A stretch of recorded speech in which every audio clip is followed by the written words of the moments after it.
We are live now, so here we go. Coming to you live is the Auto Hub Show, changing automotive one show at a time with Ian and Jeff. And here we go. Who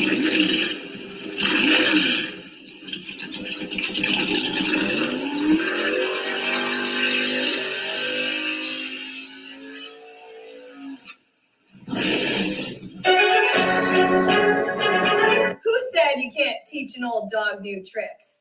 Hi, I'm Gail Rubenstein, the founder and CEO of a company called Retail Resilient, social selling for the car industry. And we help auto dealers, auto agencies, and vendors in the auto industry sell more cars, service more cars, and make more money using our social selling strategy. That includes TikTok, Instagram, Facebook, LinkedIn, and anything else you can think of.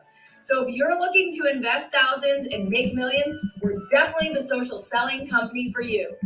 Like I said, who said you can't teach an old dog new tricks? If you run a service drive, you know these days first impressions matter. But when your advisors are tied up with inbound phone calls, they tend to neglect their other, more important duties.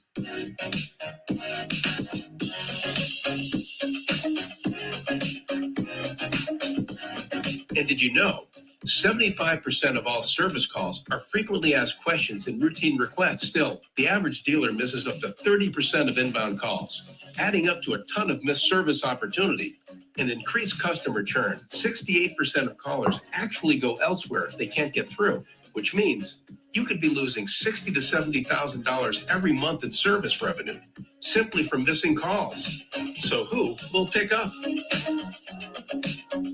Introducing Brooke. Hi there. Your best service scheduling assistant.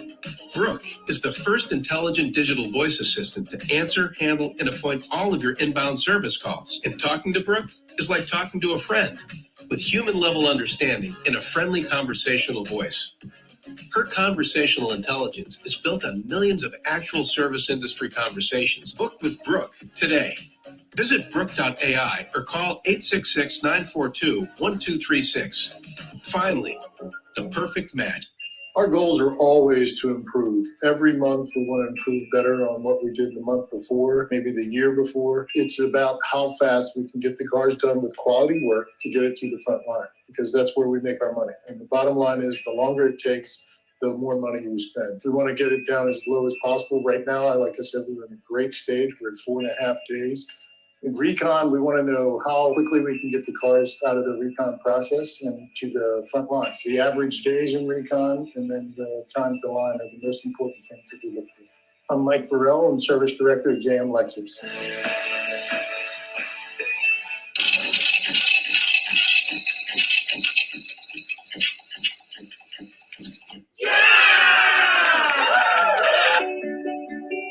Larry Feldman is probably the most amazing trainer that I've ever experienced in this business. I've been in the car business now for 35 years, and I've seen quite a few trainers. A lot of them are pretty good. I mean, really, I get something out of all of them that I've seen, really. But Larry is in another class. I really mean that. His training is literally riveting. A little while back, I sat in on his first training that I ever sat in on. It was for new hires. I still remember. I'll never forget it. About 25 people in the room who had never sold cars before. And after 2 hours, I raised my hand. Larry stopped what he was doing and said, yes. And I said, maybe we should take a break. And literally, I'll never forget it. All 25 people turned around, looked at me and went, well, okay. And he kept going for another 2 hours. Since then, I've seen a few other of his trainings. I've hired people out of his classes. All I can say is you got to give him a try. Welcome and good morning or good afternoon, depending on where you are in North America. Just so that you know, we have a special interview today from Nico, and he's from Blackberry, if you're familiar with the brand. We're going to be talking a little bit about Automotive and Blackberry, if you're not familiar, but also we're going to get more information about what's going on with the future of automotive, specifically on the technology front, being that Blackberry is a technology company. You maybe remember them years ago when they had a phone with a very secure keyboard, Curie keyboard, I believe it was. But Nico, maybe you can tell me a little bit more about what you do at Blackberry and where Blackberry is in automotive these days. Excellent. Thank you. I'm excited to be on the show. and looking forward to speaking with you about cars, technology, and everything in between. So my name is Nico Hammond. I'm the Vice President of Business Development of Blackberry, specifically working in our IoT Automotive division. So I have a true passion for cars. I'm a classic car lover and also interested in next generation technology in automotive. I spend most of my days working with automakers on the future of automotive design, as well as exciting technology pilots with automakers and automotive suppliers. I'm also responsible for our strategic automotive partnership with Amazon Web Services, and we're co-developing a product called Blackberry Ivy, which is an intelligent vehicle data platform that we announced in 2022. I also live in Calgary, Alberta, for those Canadian viewers, and a member of the Wild Rose Rod and Custom Club. I have a 1964 Oldsmobile Cutlass and a 1998 Jeep Cherokee, so I love the classics, but the new tech. Fantastic. So obviously there's a lot of focus on screens today. As I look at the cars that come out, whether it be from new entrants into the industry or older entrants into the industry or established car makers or luxury car makers or performance cars, even the old Porsche products I've noticed are doing decks that look like the old decks but have new tech in them.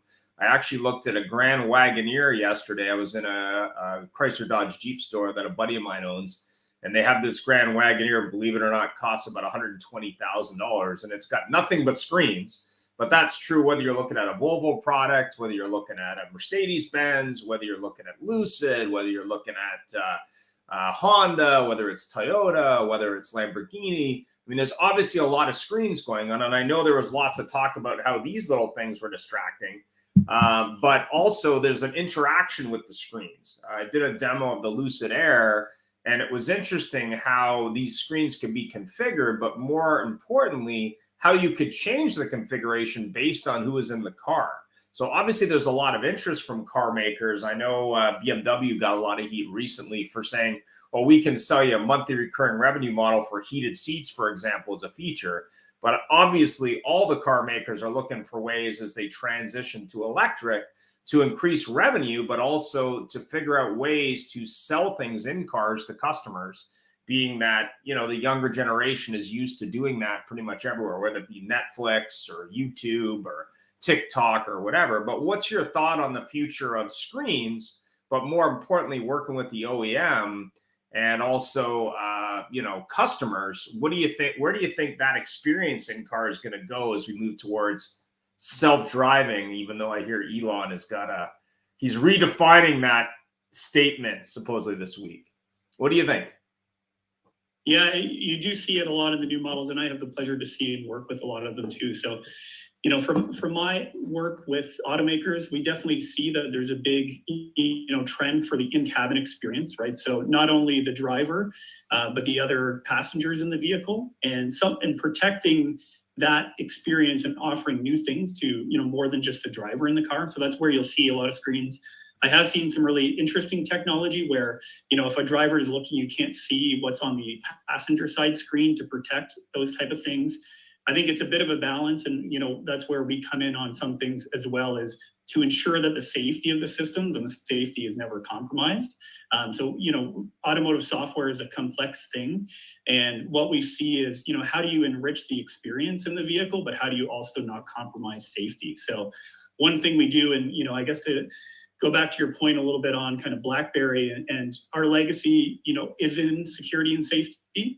And especially when it looks at Blackberry QNX, which is our automotive software division, we're embedded in over 215 million vehicles and a leading provider of that safety certified software to automakers and suppliers. So this covers a broad range, things like you talked about, the heads up display or the clusters in the vehicles, everything from the core operating system, advanced drivers assistance systems, as well as acoustics.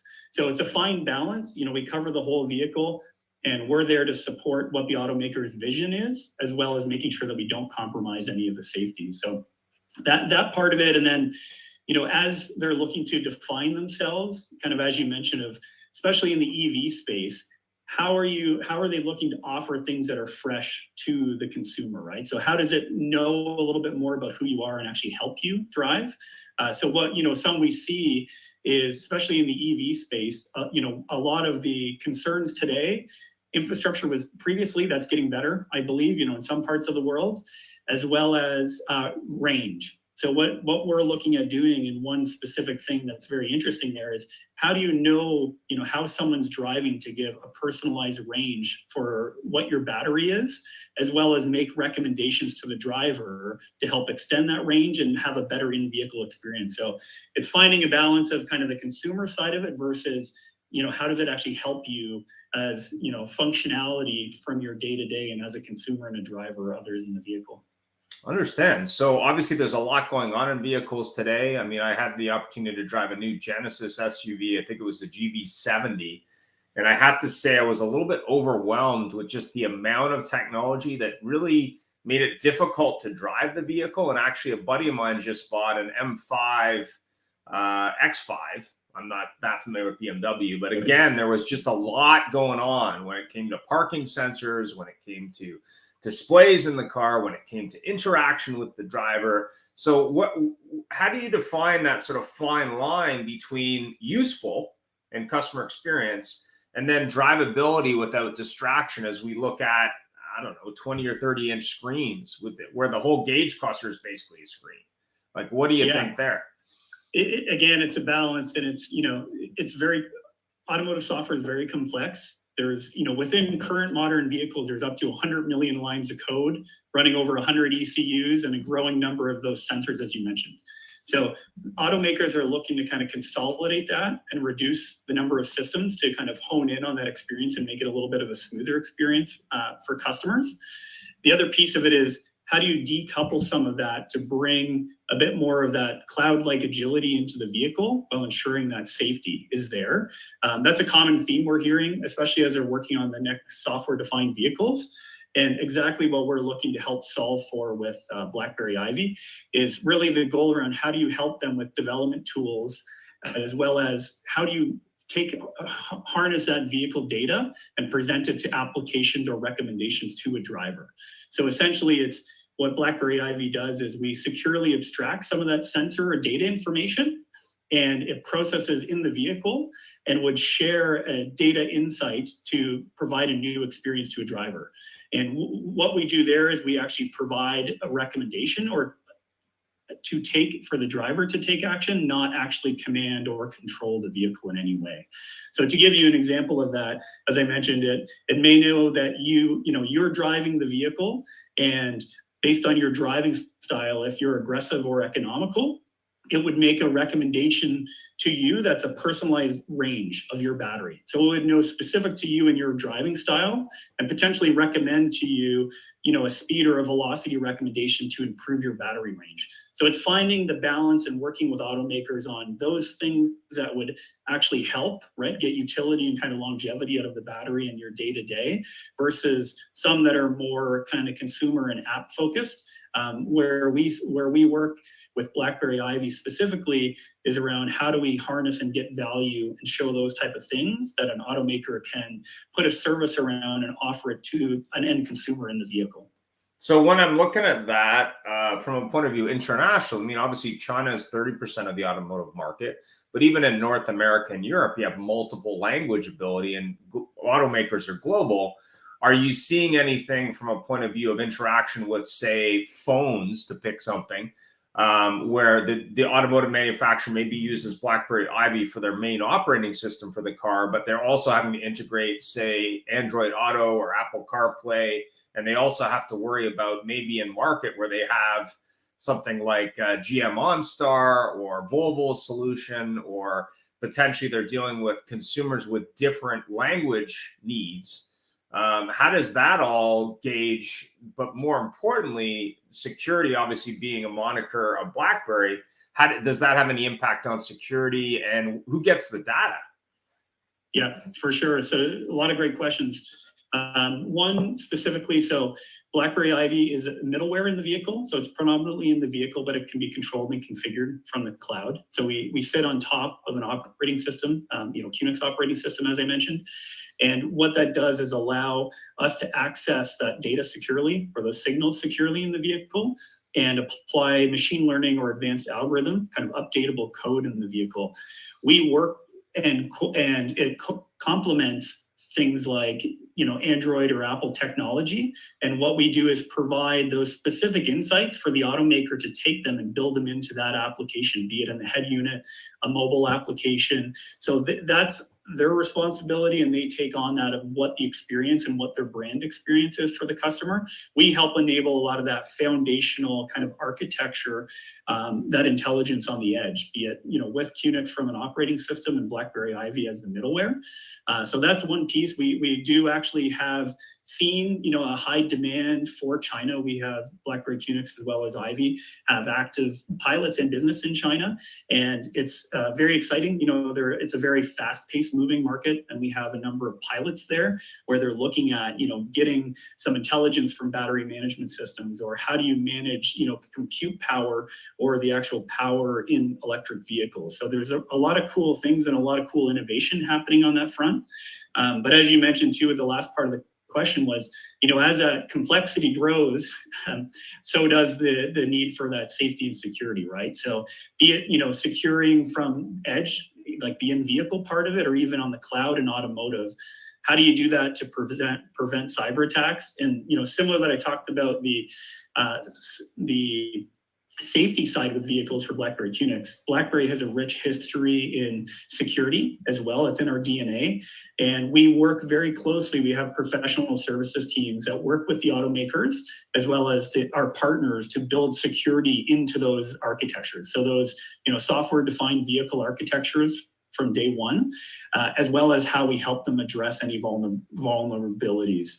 We've demonstrated a few things there where you can actually show how you prevent any intrusion detection from machine learning in a vehicle that would prevent malware from happening.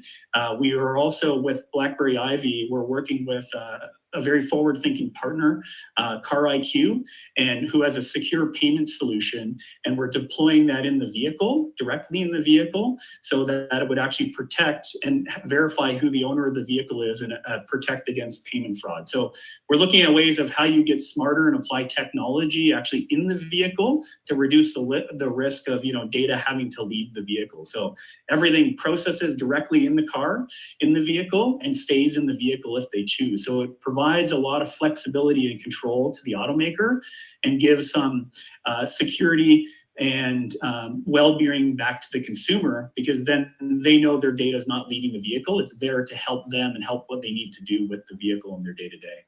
So what's the biggest, challenge or problem or concern as we move forward into that electric or multi-choice future from a software point of view? From a software point of view? Yeah, it's interesting. It's, as I mentioned, where, the complexity, a lot of automakers right now are looking to consolidate that compute, reduce the number of those disparate systems. And it's, we get asked, how can we help? It's a common theme we hear from automakers and partners to support the next generation of their software-defined vehicle. And that's exactly what we're looking to do with Blackberry QNX and Ivy. So how do we reduce some of their software development time to accelerate time to market, but make sure that it's safe and secure? And the way we do that is, ensuring that it doesn't compromise the safety of those systems, but provide some of that innovation for consumers.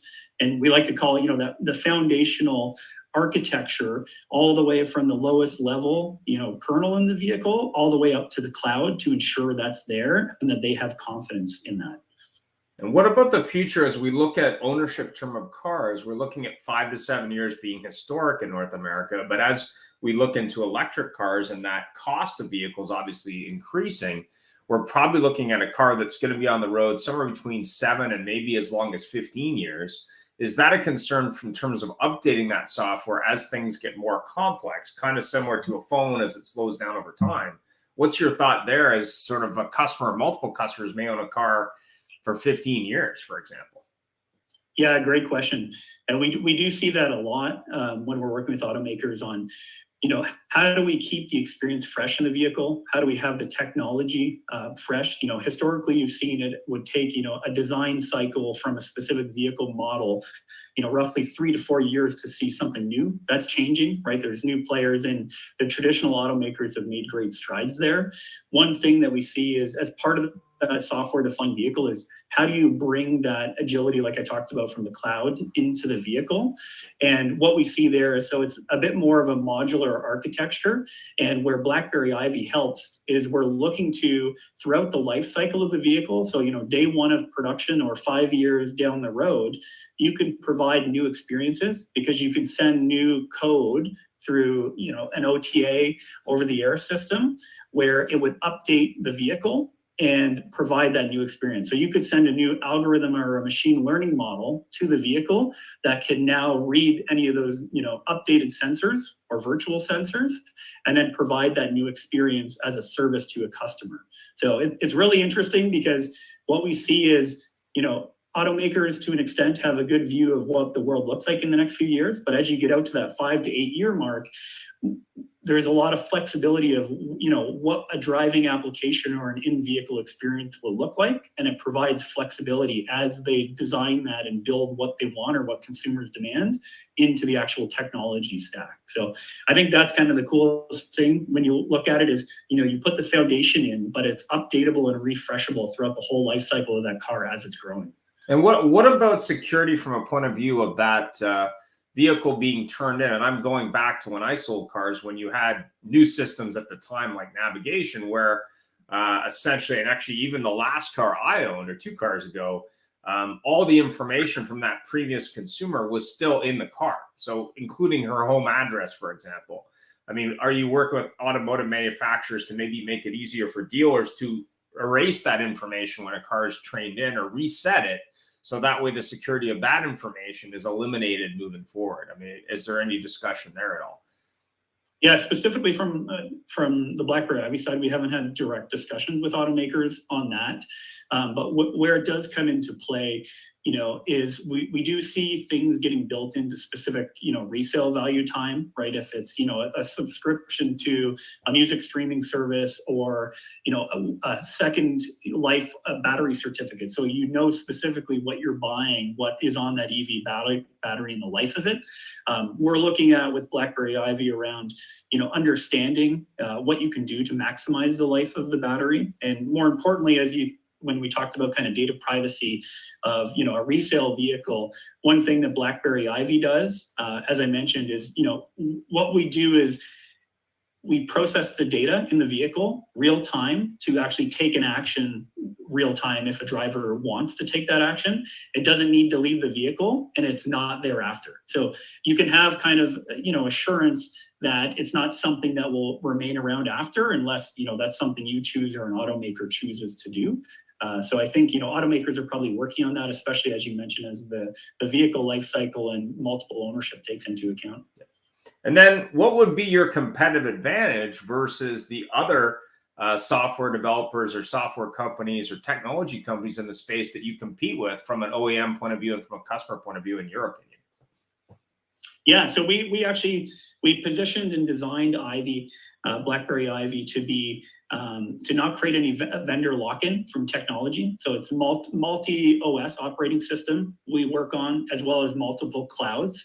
And we did that for a specific reason, because we want to complement what the automakers are building, so that it plugs in and we help with that middleware and some of the foundational architecture where they can use it and augment what they're doing and how their developers can have tools to make things easier, like deploy machine learning into a vehicle or get those richer insights. So we see that as something of we made a design decision as well as we're developing Blackberry Ivy to make sure that flexibility and complementary piece is there. We're also working with automakers to bring in, how much of a third-party technology support providers that they want to use as part of that ecosystem. So we're working with, one that I mentioned, which was Car IQ. Another one is Electra Vehicles, who has some very impressive machine learning technology around electric vehicles and battery management, and the automakers can choose to bring those partners into their solution. So we give them kind of control of the software stack, and they can complement and build on top of it. So hopefully that gives you a little bit of a view of the space and kind of what we're working towards. And as we move, thanks for that. And as we move into VR and Web 3.0 and virtual driving and home driving and self-driving and all this stuff, where do you see automotive software in 5 to 10 years? Like, where do you see that future in a car experience? What do you think? Yeah, it's a balancing. Yeah.